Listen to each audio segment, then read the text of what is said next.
അമേരിക്കയുടെ drone Yemen വെടിവെച്ചിട്ട വിവരം ഇപ്പോൾ പുറത്തു വരികയാണ്.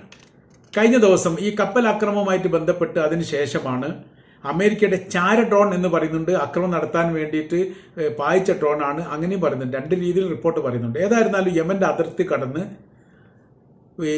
അതിർത്തി കടന്ന് പ്രവേശിക്കുന്നതോടനുബന്ധിച്ച് തന്നെ വലിയ രീതിയിലുള്ള ആക്രമണം ഉണ്ടാവുകയും ഡ്രോൺ തകർന്ന് തരിപ്പണമായി പൊടിപടലമായി താഴെ പതിക്കുകയും ചെയ്തു.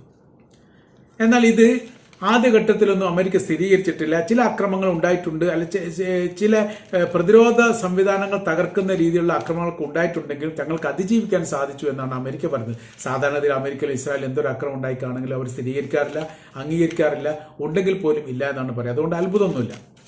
ഇപ്പോൾ ഈ യമൻ പറയുന്ന കാര്യം, കപ്പലിൽ വലിയ പരാജയം അമേരിക്കക്ക് ഉണ്ടായതുകൊണ്ട് അതിജീവിക്കാൻ വേണ്ടി തങ്ങൾക്ക് നേരെ മറ്റൊരു പോംവഴികൾ തെരഞ്ഞെടുക്കുകയാണ് അമേരിക്ക ചെയ്തത്. തങ്ങൾ അതിനെയും ഇല്ലാതാക്കി.